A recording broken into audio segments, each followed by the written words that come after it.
Uy, dito ka na pala. Um, ano, you can sit down beside me. Ah, this is so awkward. Um, hindi ko talaga alam kung saan ako magsisimula. Kasi usually, mga lalaki naman talaga yung gumagawa nito.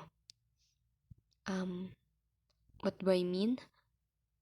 Yung nagpapatawag. Like, uy, sabi ni ganto, magkita daw kayo sa ganyan. May sasabihin daw siya sa'yo.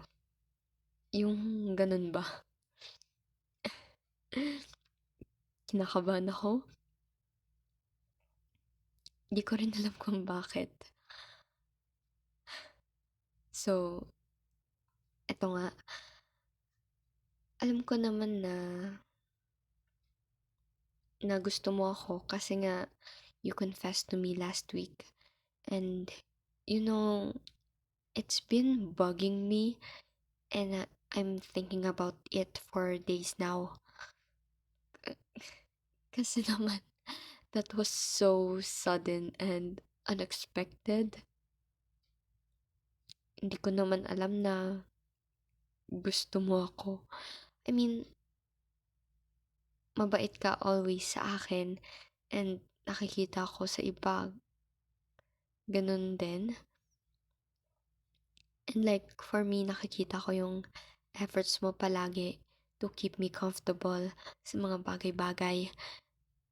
I thought it was just you being kind. And ayoko naman maging asyumera, no?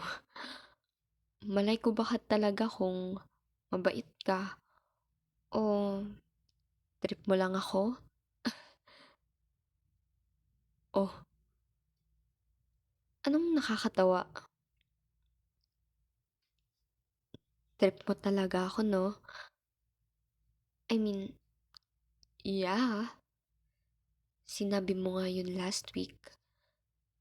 Kaya nga tayo nanditong dalawa na nakaupo sa bench na to at nakatingin lang sa mga taong busy sa kani-kanilang mga buhay na dinadaan-daanan lang tayo ngayon eh. Anyways, gusto ko lang sabihin na, ha? Kung ire-reject kita, dalian ko na? I mean, no! Uh, it's not like that. Wait kasi, bakit ba ang hilig mo mag-jump into conclusions? Sige, ikaw na lang ako na lang ikaw. Desisyon ka masyado eh. Ano? Nakakatawa. Chill lang ako. Paano ako mag-chill? Kanina pa nga ako kinakabahan dito. Actually, nung after mag-confess ka sa akin na gusto mo ako, simula nun, hindi na ako mapakali. I mean, paano ba naman ako mag-chill lang at hindi mapakali kung yung taong gusto ko, gusto rin ako. Oo, tama ka nang narinig. Gusto rin kita. I like you.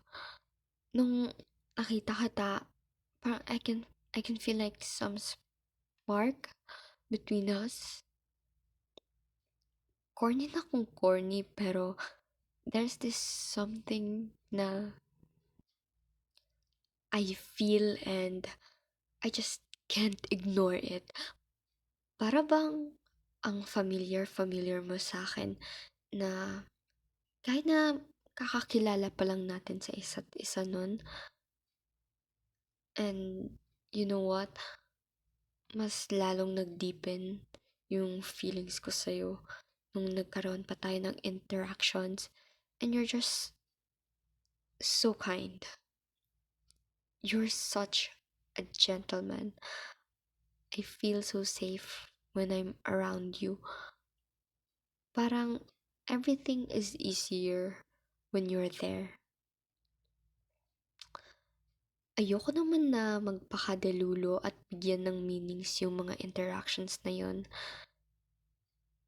Pero, nung nag-confess ka sa akin about your feelings, parang sasabog yung puso ko sa tuwa. Akala ko kasi guni-guni lang lahat ng yun. Akala ko ginagawa mo lang talaga yun out of kindness and respect. Pero, lahat talaga ng akala malino. Kaya, no, I am not here to reject you. Nandito ako para sabihin ang nararamdaman ko sa'yo. And, based sa sinabi mo sa akin last week, bago ka nagkagusto sa akin, I think mas nauna ako nagkagusto sa'yo. But, unlike you, I didn't have the courage first to tell you how I really feel. Because simply, I've never done this before. Ang totoo niyan first time ko rin to. And, having this kind of conversation, tingnan mo nga yung kamay ko, nanginginig sa sobrang kaba. Basta, ayun. Okay. As long as nasabi ko na sa'yo yung feelings ko, thank you sa time mo. Ah, aalis na ako. Ha? Huwag mo na ako umalis? Bakit naman? Gusto mo ako ligawan? Yeah, pwede naman. Yeah, I'm sure. Wait. Hindi ako makahinga. Sobrang higpit ng yakap mo.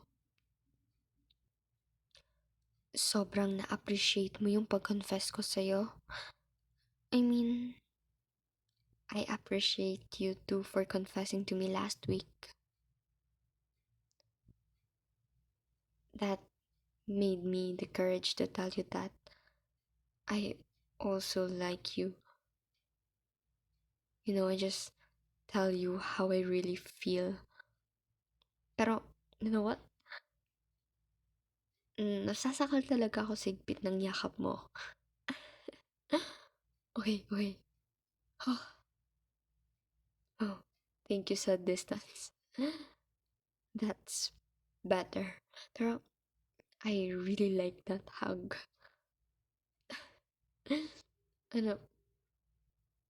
You're just happy. Um, I'm, I'm also very, very happy right now.